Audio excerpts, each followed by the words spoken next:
नमस्कार। महाभारत की अनसुनी कहानियों में आपका स्वागत है। आज हम आपको बताएंगे कि ऐसी कहानियाँ जो आपने कभी नहीं सुनी होगी। तो कहानी सुनने से पहले आप हमारे चैनल को सब्सक्राइब अवश्य करें ताकि आपको अपने ग्रंथों के बारे में और भी इस तरह की कथाओं के बारे में सबसे पहले जान सको। तो शुरू करते हैं महाभारत कथा की अनसुनी कहानियाँ। आज हम बात करेंगे कि महाभारत का युद्ध कुरुक्षेत्र में क्यों हुआ। यह युद्ध इतना भयंकर होने वाला था जैसा न तो पहले हुआ और न आने वाले समय में होने वाला था। यह युद्ध भाई भाई में होने वाला था, परिवारों में होने वाला था, रिश्तेदारों में होने वाला था। इसलिए चर्चा करेंगे कि यह युद्ध कुरुक्षेत्र में ही क्यों लड़ा गया।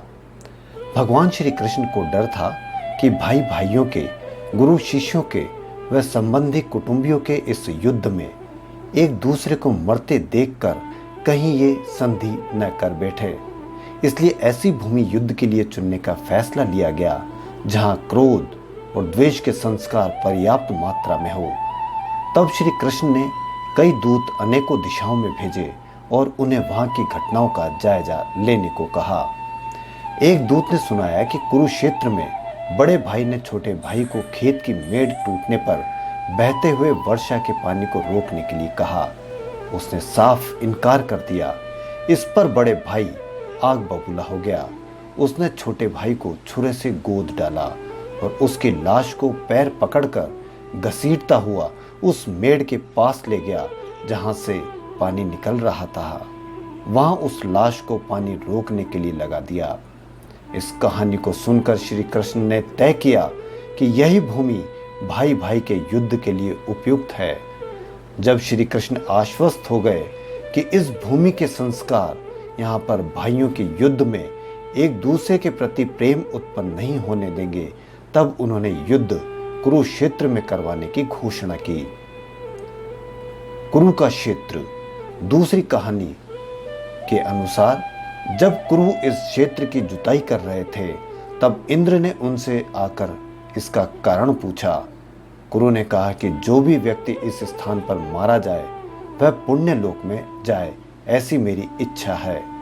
इंद्र उनकी बात को हंसी में उड़ाते हुए स्वर्ग लोक चले गए। ऐसा अनेक बार हुआ।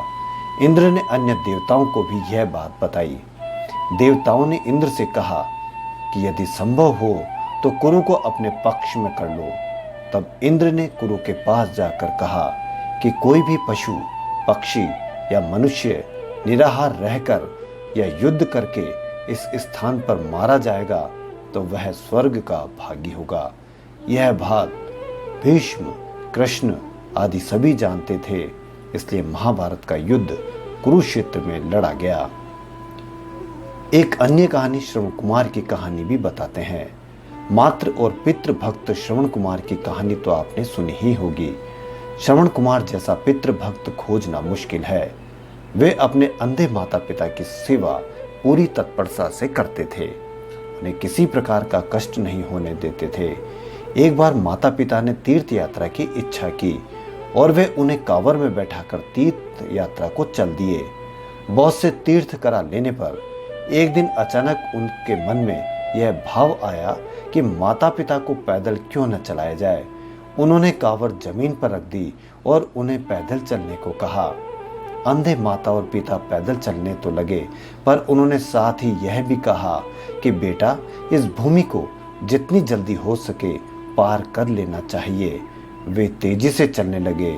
जब वह भूमि निकल गई तो श्रवण कुमार को माता पिता के साथ इस तरह का व्यवहार करने पर बड़ा पश्चाताप हुआ और उसने पैरों में गिरकर क्षमा मांगी तथा फिर से दोनों को कांवर में बैठा लिया।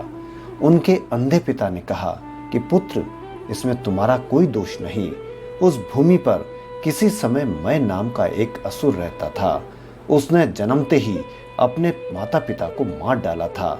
उसी के संस्कार उस भूमि में अभी तक बने हुए हैं। इसी से उस क्षेत्र में गुजरते हुए तुम्हें ऐसी बुद्धि उपजी। वहीं इस कुरुक्षेत्र की भूमि पर विरोधाभास भी है। महाभारत के वन पर्व के अनुसार कुरुक्षेत्र में आकर सभी लोग पाप मुक्त हो जाते हैं और जो ऐसा कहते हैं कि मैं कुरुक्षेत्र जाऊंगा और वहीं निवास करूंगा। यहाँ तक कि यहाँ की उड़ी हुई धूल के कण पापी को परम पद देते हैं। नारद पुराण में आया है कि ग्रह, नक्षत्रों एवं तारागणों को काल गति से नीचे गिरते पड़ने का भय है, किंतु वे जो कुरुक्षेत्र में मरते हैं पुनः पृथ्वी पर नहीं गिरते हैं, अर्थात वे पुनः जन्म नहीं लेते हैं।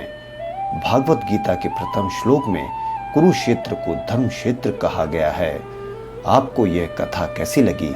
यदि आपको पसंद आए तो हमारे चैनल को एक बार पुनः आपसे निवेदन है कि लाइक, सब्सक्राइब और शेयर अवश्य करें। धन्यवाद।